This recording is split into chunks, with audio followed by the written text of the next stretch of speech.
Welcome to my first podcast. My name is Lauren Kellerman, and this podcast is dedicated to discussing the life and contributions of Thyra Edwards, an African-American pioneer in the field of social work. Now, I have to say that every now and again you come across a life story that has all the makings of a best-selling novel, and this is certainly the case with the story of Thyra Edwards. Not only was she a trailblazer in the field of social work, but she also made significant achievements in child welfare, community advocacy, civil rights, women's rights, and the rights of laborers.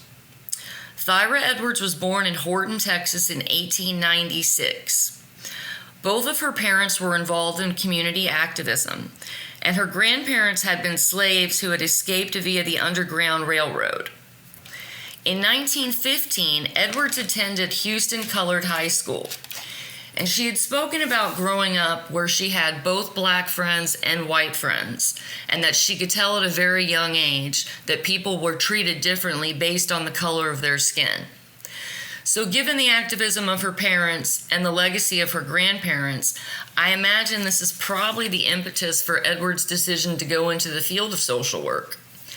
In 1918, Edwards was a charter member of the opening of the Houston chapter of the NAACP. And despite being young, she was very active within the group. In 1919, however, she relocates to Indiana. And this is where we really see her getting a running start with her social activism.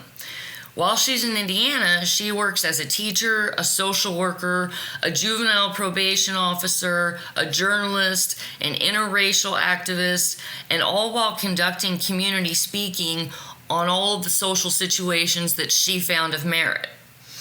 She became very involved in labor and civil rights. Edwards never finished college, but she educated herself through her journalism and the causes that were important to her.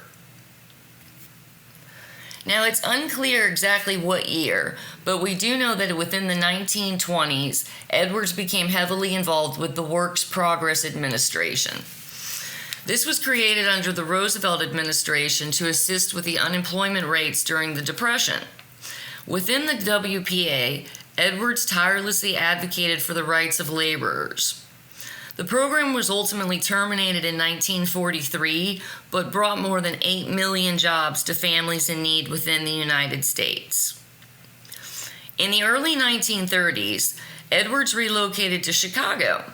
This is where she created the Joint Emergency Association and was very active in forming unions for African American workers.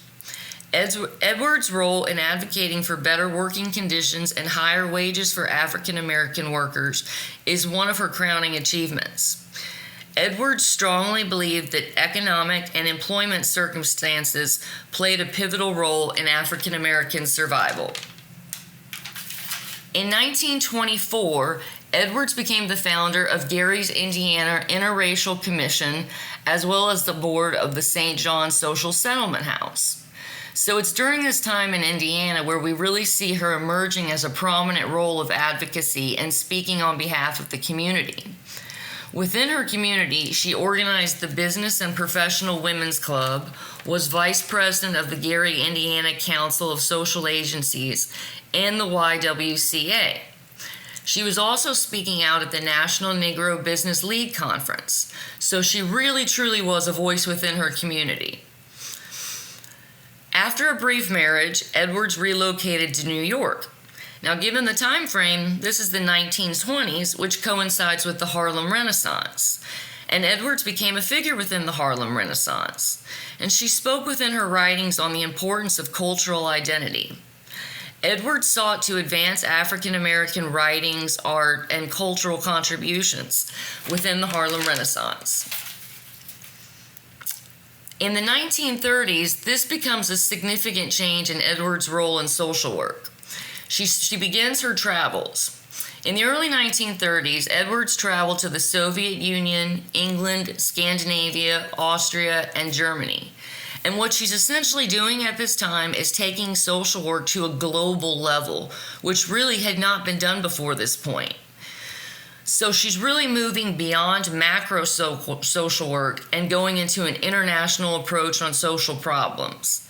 And I feel like this says a lot about who she was as an individual and her dedication to social action. While Edwards is abroad, she becomes very involved in the Spanish Civil War. At this point, she was studying colonies of children who had been evacuated and relocated by war, and trying to create social programs to assist the welfare of these children.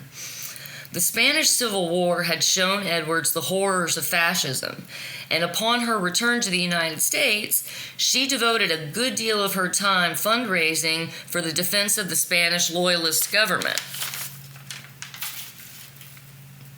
Her travels abroad ultimately led her to adopt and advocate for communism. Edwards believed very much that the solution to social inequities was collectivist.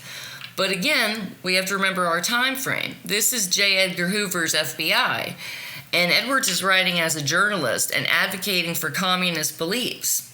This ultimately gets her placed on the FBI watch list, and she's considered a threat to national security for her beliefs on communism. Reading her FBI files is like reading a spy novel, but more importantly, it's a documentation that shows the violation of her civil rights, because you see time and again where she's being denied her visa, or she has informants reporting on her, or she's really being watched by the government. Now, social work at this time was predominantly viewed where black social workers would work with black families. And Edwards has now shown her ability to not work just within the United States racial struggles, but she's also moved abroad and worked on a global level within other governments and cultures. While she was abroad in Europe, Edwards led an international seminar for social workers, and this may have been one of the first of its kind. Edwards is acting within the capacity of a journalist at this time as well, so she had a very large voice to help spread her beliefs and bring light to the social injustices she was witnessing on a global level.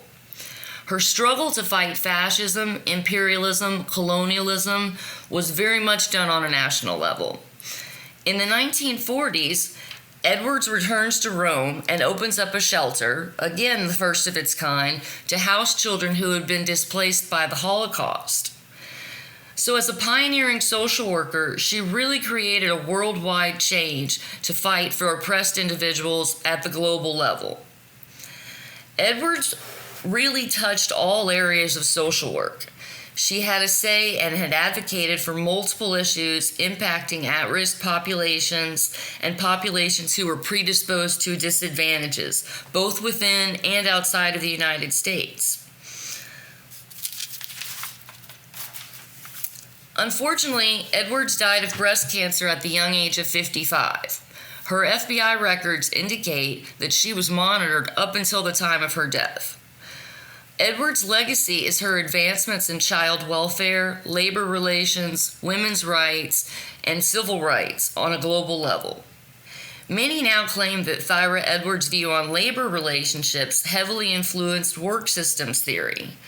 Work systems theory emphasizes the importance of recognizing the needs of laborers. And undoubtedly, Edwards' activism did spur change in labor laws. Of critical importance, though, it may be her role in influencing social policy on both the U.S. and national level. She was very much a macro-level social worker before the term existed. Edwards' work demonstrates that racial oppression was not unique to the United States, but rather a worldwide phenomenon. Edwards was quoted as saying, "Social work should advocate for the disadvantaged and at-risk populations and focus on issues and problems specifically affecting the well-being of women and demonstrate the ability to work within diverse populations." So when I read that quote, I felt she really emphasized the National Association of Social Work's ethics code before it had even been created. Upon her death in 1953, she had addressed a multitude of issues, and yet was still going unrecognized in the field of social work and continues to be unrecognized today. Thyra Edwards was a woman of action before her time. Her legacy really addresses how much a person can impact when they can have the drive. Historically, underrepresented in discussions of development on modern social work, she was a really influential leader. Edwards demonstrated the concepts of intersectionality before the term was even coined. Her work shows that social workers can move from domain to domain and create social change on many different levels. Thank you very much for listening to my podcast.